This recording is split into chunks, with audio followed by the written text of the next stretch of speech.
ආයුබෝවන් ඔබ සැම ලංකා බ්ලොග්ස් චැනලයට සාදරයෙන් පිළිගන්නවා. අතීතයේදී පාරාදීසය ලෙස හැඳින්වූ සිලොන් නම් ශ්‍රී ලංකා දිවයිනෙහි සුවිශේෂී අප්‍රකට හෙළිදරව්වකි මේ. මොනරාගල කුටියාගල මයිල්ල පබ්බත විහාරය පුරාවිද්‍යාත්මක, භූවිද්‍යාත්මක සහ ඓතිහාසික විශ්ලේෂණය. ප්‍රවේශය සහ භූගෝලීය පසුබිම.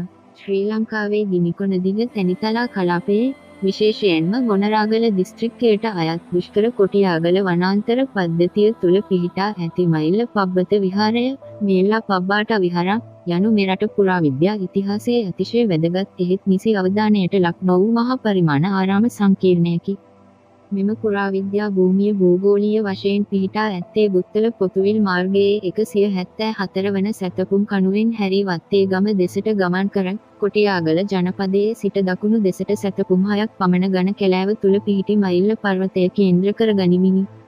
යාල ජාතික උද්‍යානයේ උතුරු සීමාවට සහ කුබුක්කන් ඔය ද්‍රෝණියට ආසන්නව පිහිටි මෙම ප්‍රදේශයේ පුරාණ රෝහණ රාජධානියේ සශ්‍රීකත්වය මෙන්ම භික්ෂූන් වහන්සේලාගේ අල්පේච්ඡ ආරණ්‍යගත ජීවිතය පිළිබඳව සජීවී සාක්ෂි සපයයි. මයිල්ල පර්වතය, මයිල්ලා උතුරු දකුණු දිශානුගතව කිලෝමීටර් 1.2ක් පමණ විහිදෙන අතර එහි උසම ස්ථානය මීටර් 78ක් පමණ වේ.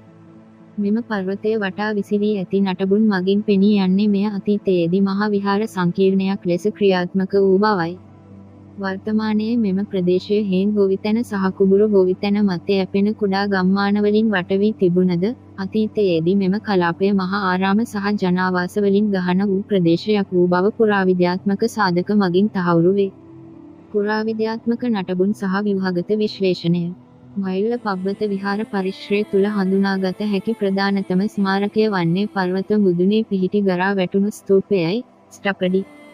මෙම ස්තූපය පිහිටා ඇති වේදිකාව කාලගුණයට නිරාවරණය වීම නිසා බෙහෙවින් සේදි ගොස් තිබුණද, එහි පාදම මීටර් 9ක් පමණ පළලින් යුක්ත වන අතර උස මීටර් 2ක් පමණ වේ. මෙම ව්‍යුහයේ දිශානතිය සහ පිහිටීම අනුව එය ආරාමයේ මධ්‍යම වන්දනා ස්ථානය ලෙස සලකා ඇති බව පැහැදිලිය. පර්වතයේ දකුණු බැලුමේ පිහිටි පතහ වටා ලෙස හැඳින්වෙන ජල පොකුණු පද්ධතිය භික්ෂූන් වහන්සේලාගේ දෛනික අවශ්‍යතා සඳහා ජලය කළමනාකරණය කර ඇති ආකාරය පිළිබඳව මනා අවබෝධයක් ලබා දී. මයිල්ල පර්වතයට නිරිත දෙසින් මීටර් 900ක් පමණ දුරින් පිහිටි පහත් පර්වතයක ප්‍රධාන ලෙන් විහාරය කැව් 1 පිහිටා තිබේ. මෙම ලෙන මීටර් 14.6ක් පළල සහ මීටර් 2.7ක් උස ඇති ප්‍රවේශයකින් යුක්ත වන අතර එය මයිල්ලේ වඩාත්ම ප්‍රචලිත පුරාවිද්‍යාත්මක ලක්ෂණයයි. මයිල්ල පුරාවිද්‍යා භූමියේ ප්‍රධාන ස්මාරක සාරාංශය. ස්මාරකය, නටබුන් පිහිටීම ප්‍රධාන ලක්ෂණ. ස්තූපය, පර්වතය මුදුනේ මීටර් 9ක් විශ්කම්භය, මීටර් 7 වැඩි කිරීම 7 වේදිකාවක් මත ඉදිකර ඇත. ප්‍රධාන ලෙන් විහාරය නිරිත දිග පාෂාණ කුටිය මීටර් 11.6ක දැවැන්ත සැතපෙන බුදු පිළිමය සහ වියන් සිතුවම් සහිතයි. ජල කළමනාකරණ පද්ධතිය දකුණු බැවුම FK භික්ෂූන්ගේ පරිහරණය සඳහා සකස් කළ ස්වභාවික සහ කෘත්‍රිම පොකුණු 6ක්. අනිශ්චිත ව්‍යුහය ලෙන් විහාරය අසල ගොඩනැගිල්ලක පදනමක හෝ ප්‍රාසාදයක අවශේෂ. හතරැස් ගල්ගේ ප්‍රධාන ලෙනට බටහිරින් ප්‍රාග් ඓතිහාසික සහ වැදි සිතුවම් සහිත මීටර් 35ක කටාරම් ලෙන. සැතපෙන බුදු පිළිම වහන්සේ සහ එහි නිර්මාණ ශිල්පය. මයිල්ලේ ලෙන් විහාරය තුළ ඇති සැතපෙන බුදු පිළිමය රිකුම්බන්ට් බුඩා ස්ටැචු ශ්‍රී ලංකාවේ මධ්‍යකාලීන බෞද්ධ මූර්ති කලාවේ සුවිශේෂී නිර්මාණයකි. ගඩොල් සහ මැටි බදාම බ්‍රික් ඇන්ඩ් ක්ලේ උපයෝගී කර ගනිමින් නිර්මාණය කර ඇති මෙම පිළිමය දිගින් මීටර් 11.6ක් සහ උසින් මීටර් 1.6ක් පමණ වේ. පිළිමයේ පිටත පෘෂ්ඨය හුණු බදාමයෙන් පිළියම් කර වර්ණ ගන්වා තිබූ බවට අවශේෂයන් සාක්ෂි දරයි. කෙසේ වෙතත් මෙම පිළිමය වර්තමානයේ පවතින්නේ බෙහෙවින් විනාශ වූ තත්වයකය. නිදන් හොරුන් විසින් පිළිමයේ හිස, පපුව සහ යටි කොටස දැඩි ලෙස හාරා විනාශ කර ඇති අතර මෙය ලංකාවේ වනගත පුරාවිද්‍යා ස්ථාන මුහුණ දෙන ප්‍රධානතම තර්ජනයකි. මෙම පිළිමයේ ශෛලිය අනුරාධපුර සම්ප්‍රදායට සමීප වන අතර බම්බරගස්තලාව සහ තරුලෙන්ගල වැනි ස්ථානවල ඇති පිළිමවලට මෙහි සැසඳිය හැකි ලක්ෂණ පවතී. පිළිමයේ ඉරියව්ව සහ නිර්මාණ ලක්ෂණ අනුව එය ක්‍රි. 8 වන සියවසත් 11 වන සියවසත් අතර කාලයකට අයත් විය හැකි බවට විද්වත් මත පළ වී ඇත. මිතුසිතුවම් කලාව සහ සෞන්දර්යාත්මක විග්‍රහය. මයිල්ලේ ලෙන් විහාරයේ වියන සීලිං සම්පූර්ණයෙන්ම සිතුවම් වලින් ආවරණය වී තිබී ඇත. වර්තමානයේ ඉතිරිව පවතින්නේ සිතුවම් වලින් කොටසක් පමණක් වද ඒවායේ පවතින විචිත්‍රත්වය සහ තාක්ෂණය විස්මයජනකය. පර්යේෂකයන්ට අනුව මෙම ලෙනෙහි සිතුවම් ස්තර දෙකක් 2 layers of paintings දක්නට ලැබෙන අතර මේ විවිධ කාල වකවානුවලදී සිතුවම් ප්‍රතිසංස්කරණය කර ඇති බවට සාක්ෂියකි. සිතුවම් වල අන්තර්ගතය සහ ශෛලිය යෙන් වියන ප්‍රධාන වශයෙන් කොටස් තුනකට බෙදා චිත්‍රණය කර ඇත. වම් පාර්ශවයේ සිද්ධාර්ථ කුමාරෝත්පත්තිය සිදුහැත් කුමාරාරෝ ටැපත්තිය නිරූපණය වන අතර දකුණු පාර්ශවයේ දිව්‍ය ලෝකයක් නිරූපණය වන ඉතා දුර්වල තත්ත්වයේ පවතින සිතුවම් දක්නට ලැබේ. වියනේ මධ්‍යම කොටස විවිධ ජ්‍යාමිතික සහ මල් මෝස්තර වලින් අලංකාර කර ඇත. බුදු පිළිමයේ හිසට ඉහළින් රතු පැහැති පසුබිමක රවුමක් තුල ඇඳ ඇති මිනිස් රුවක් සහ මල් මෝස්තරයක් දැකගත හැකිය. උතුරු පාර්ශවයේ සිතුවම් වල හතරැස් කොටු තුල මල් මෝස්තර සහ හංස රූප නිරූපණය කර ඇති අතර ඒවා ඕවලාකාර හැඩතල සමග මාරුවෙන් මාරුවට යොදාගෙන ඇත. මෙම මෝස්තර සීගිරියේ නයි පෙනලෙන කෝබ්‍රා හූට් හි ඇති සිතුවම් වලට සමානකමක් දක්වන බවට පුරාවිද්‍යා වාර්තා පෙන්වා දී. සත්ව සහ ශාක නිරූපණය මයිලේ සිතුවම් අතර සත්ව රූප බහුලව දක්නට ලැබේ. තරුව අලි ඇතුන් නිලුම් සහ ඕලු මල් අතර සිටින අලි ඇතුන්ගේ රූප ඉතා සියුම් ලෙස ඇඳ ඇත. තරුව පක්ෂීන් හංසයින් ස්වාන්ස් සහ ගිරවුන් පැරොට්ස් මල් මෝස්තර අතර ජීවමාන අයුරින් නිරූපණය කර ඇත. තරුව අනිකුත් සතුන් සර්පයින් අශ්වයින් සාන් සහ මීහරකුන්ගේ රූපද මෙම වියන් සිතුවම් අතර හඳුනාගත හැකිය. මෙම සිතුවම් වල භාවිත කර ඇති වර්ණ සංයුතිය කලර් පැලට් කෙරෙහි අවධානය යොමු කිරීමේදී කොළ නිල් සහ කහ යන වර්ණ ප්‍රධාන වශයෙන් යොදාගෙන ඇති බව පෙනේ. සම්භව්‍ය සීගිරි සිතුවම් වලට වඩා මෙහි වර්ණ සංතෘප්තිය කලර් සැචුරේෂන් අඩු මට්ටමක පවතින්නේ මෙම ප්‍රදේශයට අනන්‍ය වූ ස්වභාවික අමුද්‍රව්‍ය භාවිත කිරීම නිසා විය හැකිය. ප්‍රාග් ඓතිහාසික සහ වැදි සිතුවම් මයිල්ලේ පබ්බත විහාරය බෞද්ධ පුදබිමක් වීමට පෙර සිටම ප්‍රාග් ඓතිහාසික මානවයාගේ අවධානයට ලක් වූ ස්ථානයක් බව ලෙන්වල ඇති ආදී මානව චිත්‍රවලින් පැහැදිලි වේ. හතරැස් ගල්ගේ හැතරැස් ගල් සහ යාවට ඇති ලෙන්වලින් සොයාගත් සිතුවම් ප්‍රධාන වශයෙන් වැදි චිත්‍ර වෙඩක් ආට් ලෙස හඳුනාගෙන ඇත. මෙම සිතුවම් ඇඳ ඇත්තේ සුදු පැහැති හුණු බදාමයක් හෝ අලු සහ මැටි මිශ්‍රණයක් ඇඟිල්ලෙන් තැවරීමෙනි. මෙහි ඇති සුවිශේෂී සිතුවමක් වන්නේ අලියෙකු පිට නැගී සිටින මිනිස් රුවකි. පර්යේෂකයන් පෙන්වා දෙන්නේ මෙම අලි රූපවල ලක්ෂණ හතරක් විද්‍යමාන වන බවයි. තරුව ජල ක්‍රීඩාවේ යෙදෙන අලියෙක්. තරුව හොඩවැලෙන් නෙළුම් මලක් ගත් අලියෙක්. තරුව ඉදිරියට වේගයෙන් ගමන් කිරීමට සැරසෙන අලියෙක්. තරුව අලියෙකුගේ ඉදිරිපස දර්ශනයක් ෆ්‍රොන්ටල් වීව්. මෙම සිතුවම් මගින් ප්‍රාග් ඓතිහාසික මානවයා සහ සතුන් අතර පැවති සමීප සබැඳියාව මෙන්ම ඔවුන්ගේ ඇදහිලි සහ විශ්වාසයන් පිළිබඳව දළ අදහසක් ලබා ගත හැකිය. වෙට්ටඹුගල වැනි ස්ථානවලද මෙවැනිම අලි රූප සිය ගණනක් හමු වී ඇති අතර මෙය රෝහණයේ පැවති සුවිශේෂී ප්‍රාථමික කලා සම්ප්‍රදායක දිගුවක් ලෙස සැලකිය හැකිය. සෙල්ලිපි සහ අභිලේඛන සාධක කොටියාගල සහ මයිල ආශ්‍රිත පුරාවිද්‍යා භූමිය පුරාපූර්ව බ්‍රාහ්මී සෙල්ලිපි එලි බ්‍රාහ්මි ඉන්ස්ක්‍රිප්ෂන්ස් රැසක් විසිරී පවතී. මෙම සෙල්ලිපි මගින් මෙම ස්ථානවල පැවති ආරාමික සංවිධානය සහ ඒවාට අනුග්‍රහය දැකුවන් පිළිබඳව තොරතුරු අනාවරණය වේ.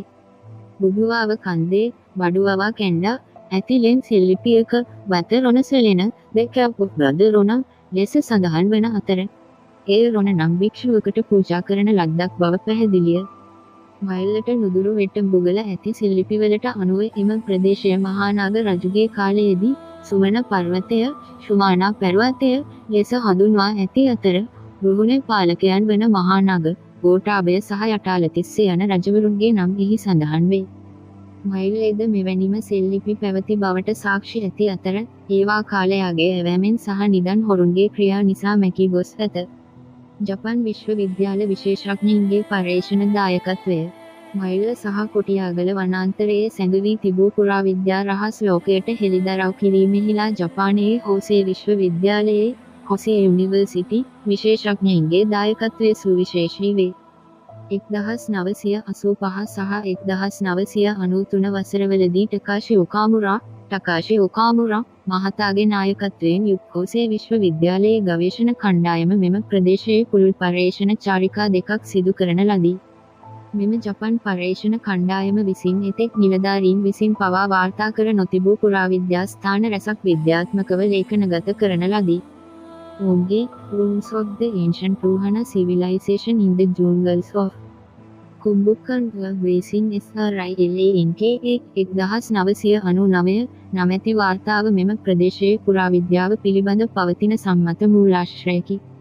ජපන් කණ්ඩායමේ ප්‍රධාන සොයා ගැනීම් සහදායකත්වයන් පර්යේෂණ අංශයේ විස්තරය ස්ථානීය සිතියම්කරණය මයිල්ල බුදුආව කන්ද කරගහැල්ල වැනි ස්ථානවල නිර්වද්‍ය සිතියම් සකස් කිරීම ලෙන් වාර්තාකරණය මයිල්ලේ හඳුනා නොගත් ලෙන් සහ ඒවායේ කටාරම් ලක්ෂණ ලේඛනගත කිරීම සිතුවම් විශ්ලේෂණය වැදි සිතුවම් සහ බෞද්ධ සිතුවම්වල ශෛලීන් අතර පවතින වෙනස විද්‍යාත්මකව පෙන්වා දීම භූ විද්‍යාත්මක නිරීක්ෂණ පාෂාණවල ස්වභාවය සහ ඒවා ආරාමික ඉදිකිරීම සඳහා උපයෝගී කරගත් ආකාරය හැදෑරීම මෙම පර්යේෂණවල විශේෂත්වය වන්නේ හුදෙක් පුරාවිද්‍යාත්මක වටිනාකම පමණක් නොව මෙම ප්‍රදේශයේ පවතින ග්‍රැනයිට් පාෂාණවල භූ විද්‍යාත්මක ලක්ෂණද ඔවුන්ගේ අවධානයට ලක්වීමයි. විශේෂිත ග්‍රැනයිට් පාෂාණ පිළිබඳ භූ විද්‍යාත්මක අධ්‍යයනය මයිල්ල පබ්බත විහාරයේ පිහිටා ඇත්තේ දැවැන්ත ග්‍රැනයිට් පාෂාණ කුටිවලින් සමන්විත භූමියකය. මෙම පාෂාණ මීටර් 70කට වඩා උස ඇති පර්වත ලෙස වනාන්තරයේ මැදින් ඉහළට නෙරා ඇත. ජපන් විශේෂඥයින්ගේ අවධානය මෙම ග්‍රැනයිට් පාෂාණ කෙරෙහි යොමු වූයේ ඒවායේ පවතින සුවිශේෂී සංයුතිය සහ කල්පැවැත්ම පිළිබඳවයි. ජපානයේ සුවිශේෂී ග්‍රැනයිට් පාෂාණ උදාහරණ ලෙස මවුන්ට් සුකුබා ග්‍රැනයිට් පිළිබඳව සිදු කර ඇති පර්යේෂණවලට සමාන්තරව මයිල්ලේ ග්‍රැනයිට් පාෂාණවල ස්වභාවයද ඔවුන් නිරීක්ෂණය කරන ලදී. ග්‍රැනයිට් යනු ක්වාර්ට්ස්, ප්ලැජියෝක්ලේස් සහ බයෝටයිට් වැනි khනිජවලින් සමන්විත ඉතා ශක්තිමත් පාෂාණ විශේෂයකි. මයිල්ලේ පවතින මෙම පාෂාණ කුටි අතීතයේදී භික්ෂූන් වහන්සේලාගේ ලෙන් කුටි, කැව් කුටිස් 100කට වඩා නිර්මාණය කිරීමට පදනම සපයා ඇත. මෙම ග්‍රැනයිට් පර්වතවල පවතින ස්වභාවික පැලීම් සහ කුහර භාවිත කරමින් අතීත ශිල්පීන් විහාර මන්දිර සහ වාසස්ථාන ගොඩනගා ඇති ආකාරය විස්මයජනකය. විශේෂයෙන්ම පර්වත මුදුනේ ස්තූප ඉදිකිරීමේදී මෙම පාෂාණයේ ස්ථායීතාවය ස්ටැබිලිටි මනා ලෙස උපයෝගී කරගෙන ඇත. ජපන් භූ විද්‍යාත්මක පර්යේෂණ ක්‍රමවේදයන්ට අනුව මෙම පාෂාණ මිලියන ගණනක් පැරණි වන අතර ඒවායේ පවතින ස්වභාවික දි รา පත් වීමේ වේගය ඉතා අඩු බැවින් සිතුවම් සහ අභිලේඛන දිගු කාලයක් ආරක්ෂා වීමට හිතකර පරිසරයක් නිර්මාණය වී ඇත. මයිල්ලේ අප්‍රකට ඉතිහාසය සහ ජනප්‍රවාද මයිල්ල පබ්බත විහාරය වටා ගෙතී ඇති ඉතිහාසය බොහෝ දුරට ජනප්‍රවාද සහ අප්‍රකට සාධක මත පදනම් වේ. දේශීය විශ්වාසයන්ට අනුව අතීතයේ මෙම ප්‍රදේශයේ රහතන් වහන්සේලා විශාල පිරිසක් වැඩ සිටි අතර උන්වහන්සේලා අහසින් වඩින විට හිරු එළිය පවා වැසී ගොස් ගොවීන්ට සිය වගා කටයුතු කර ගැනීමට නොහැකි වූ බව පැවසේ. මෙම ජනප්‍රවාදය මගින් මෙම ස්ථානය අතීතයේදී මහා විදර්ශනා මධ්‍යස්ථානයක් ලෙස පැවති බව සංකේතවත් කරයි. ඓතිහාසික වශයෙන් මෙම ප්‍රදේශයේ රුහුණේ පාලකයන් වූ දසබෑ රජ පරපුරට දසබා කිංස් අයත් වූවකි. ධාතු වංශයට අනුව ගෝඨාභය රජු විසින් කතරගම ක්ෂත්‍රියයන් 10 දෙනා ඝාතනය කිරීමේ පාපයට වන්දි ගෙවීමක් ලෙස මහ වැලි ගඟේ දෙපස වෙහෙර විහාර දහසක් කරවා ඇත.